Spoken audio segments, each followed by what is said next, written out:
Hi there everybody, Jack here again at the Vinyl Voyage. So today we're going to look at some of my favourite songs that kick off the second side of a record.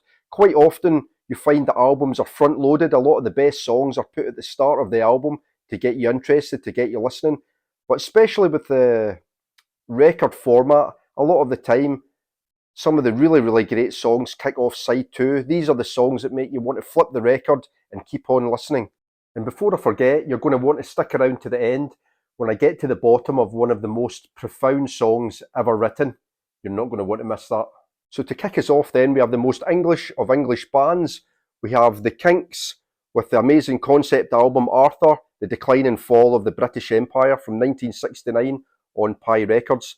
This is a nice UK first press, stereo first press.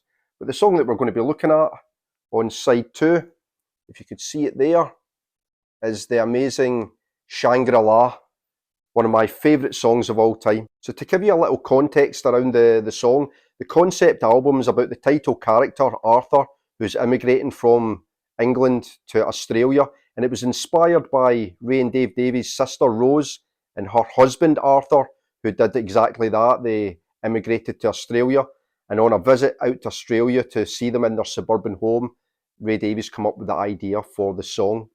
So the song really is an absolutely monumental song. It's absolutely fantastic. But at the time of release, I think it was the second single from the album. I can't remember, but it was a single from the album, but it really fared miserably and didn't chart at all. I think it only charted in the Netherlands. Those Dutch people, they know their music. So the song itself opens with a very somber tone and a finger-picked acoustic guitar that sounds quite sparse.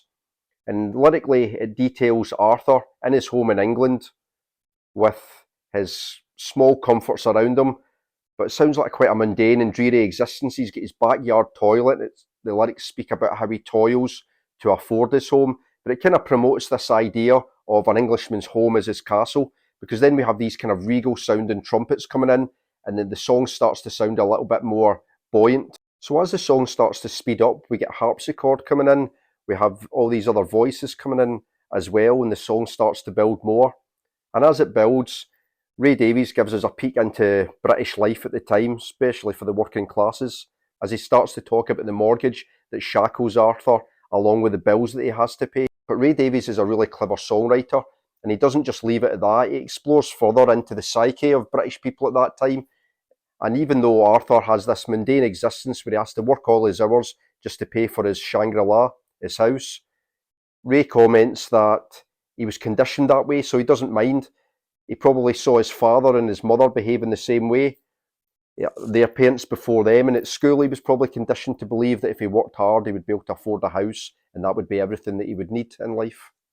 And that really begs the question, what's changed then, Ray? But then we're treated to this really funky guitar chord break, where everything else cuts out and we just get the guitars coming in, this like funky little chord sequence.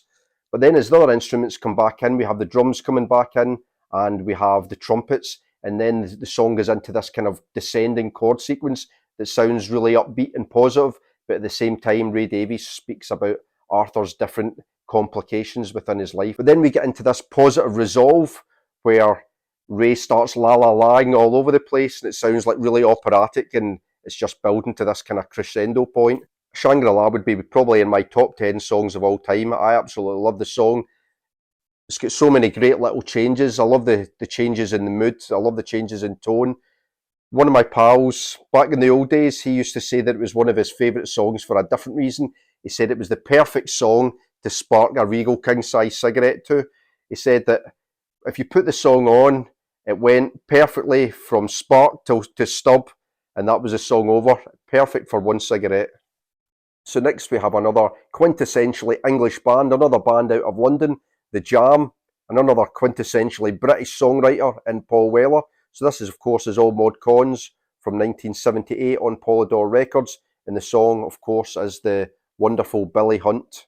So Billy Hunt's an upbeat rocker. It's got that amazing bass line from Bruce Foxton, a really driving drum beat from Rick Butler, but what really makes it, I think, is the aggressive vocals from Paul Weller. So thematically, I think that Billy Hunt's a really interesting song. It's almost like the polar opposite of Ray Davies' song David Watts from his 1967 album Something Else by the Kinks. So whereas David Watts is all about this head boy in the school, the top boy in the school, the boy that all the other boys in the class adore and want to be like, Billy Hunt's almost like his polar opposite. So while David Watts is written from his schoolmates' point of view, Billy Hunt's written from a first-person point of view.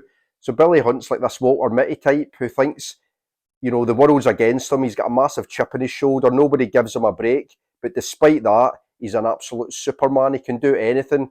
He can get all the girls. He's just brilliant. Clark Kent's got nothing on him. And he could show Stephen Austin a thing or two. It's all those brilliant Paul Weller lyrics with his kind of trademark acidic wit. So the song really thunders along, and it's really, really upbeat and catchy, really simple when it gets to the chorus, and you've just got that chanted line over and over again, Billy Hunt, Billy Hunt, Billy, Billy, Billy. But while it's simple, it's really perfect for the song, because if you know what a Billy Hunt is, it's Cockney rhyming slang for a silly... I'll let you work out that second part for yourself. So from two of your most quintessentially English bands to the most clean-cut all-American boys out there, the Beach Boys with Summer Days and Summer Nights from 1965 on Capitol Records. This is a nice little repress that I picked up. But the song is Californian Girls, written by Brian Wilson and rather controversially also credited to Mike Love, who had that famous lawsuit in the 1990s where he got his name put on the credits of a lot of Beach Boys songs. And Carol Kay plays on this, the famous bassist from the Wrecking Crew. And according to her, she said that there was no way that Mike Love wrote any of this. She said that other than a little bass fill that she put in, she said all of it should have been credited to Brian Wilson. So Summer Days and Summer Nights, the album was written as a kind of reaction to the previous album, The Beach Boys Today, which had kind of thematically moved away from their traditional lyrical fare of sun, surf, girls, hot rods, that kind of thing. And to pull it back to that, you know, this is where they'd had all their original success. They put out this album which kind of looks at these themes and again in detail, but never more so than side 2, track 1, Californian Girls. Essentially then, the song really is about how beautiful women are across America, how beautiful they are across the world, but they just cannot compare to those sun-kissed beauties in California. And that's pretty much it. It's really good back to basics. In terms of the music, it starts off with that really catchy, infectious little organ part that repeats throughout the song and kind of underpins the whole song. And I believe Brian Wilson got the idea from that, from watching a Western movie. And as a horse was trotting along, it had that kind of da-dum, da-dum, da-dum kind of keyboard sound, and he transposed it to organ. And that's where he got that idea from. But yeah, it works really, really well. And it's quite simple in terms of the theme and the music. But once that chorus kicks in, that really starts to stomp. And then you've got those glorious Beach Boys harmonies coming in. It's full of beautiful sun-kissed melodies. And yeah, it's just really the Beach Boys at their very best. So Californian Girls is just over 2.5 minutes long.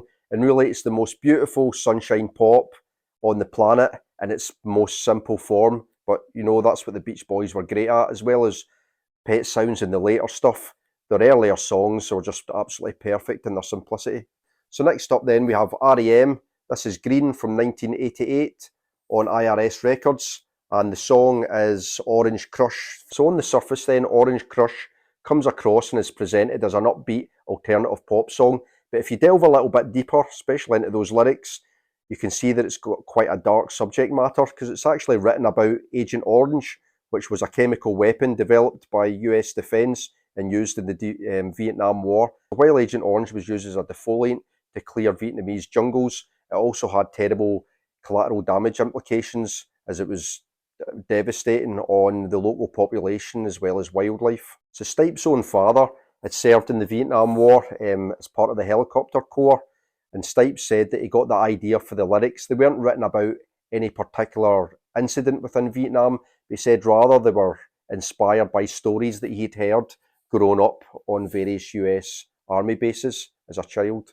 So there's a real dissociation between the upbeat alternative pop song and these darker lyrics. And as a kind of result of that, a lot of people misinterpreted the song on its release, Maybe most famously, certainly in the UK, is when REM played the weekly music show Top of the Pops.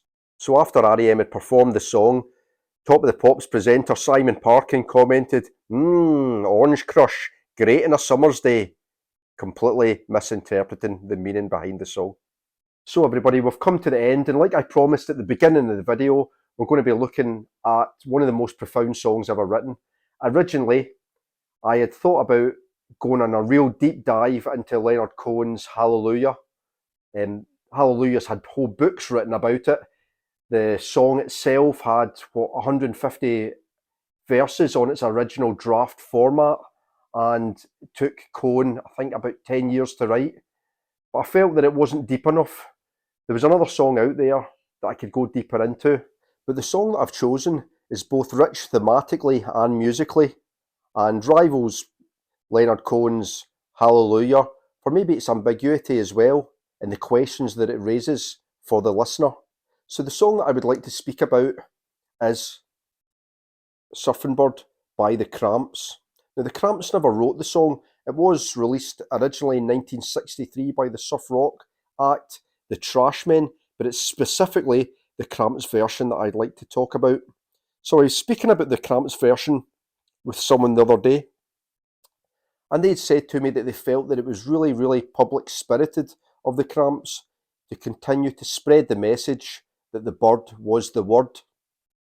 And I kind of thought, initially I thought, yeah, that's, that was great, but then I started to think about it and think, well, was it public-spirited, or was the message just not getting through? Because a number of bands have covered this song. The Ramones have covered it. There's a thrash metal band who have covered it. I can't quite remember. And they all say at the start, everybody's heard about the bird. But have they? Has everybody heard? Or haven't they heard? And that's why bands continue to cover this song. They continue to put the message across. Bird, bird, bird. The bird is the word. So I'll give you a moment to think about that. Draw your own conclusions. Put your comments in the comments box. Is the bird the word? Has everybody heard about it? We've got that thumping drum beat. We've got that almost maniacal delivery. But is the message getting through? Does everybody know? Has everybody heard? The bird is the word. Cramps version, absolutely fantastic. I'm going to leave it there. Please give us a like if you like the video. Any comments, especially about Surfing Bird, I'd love to hear them too. Otherwise, please subscribe, and I'll see you the next time. Bye for now.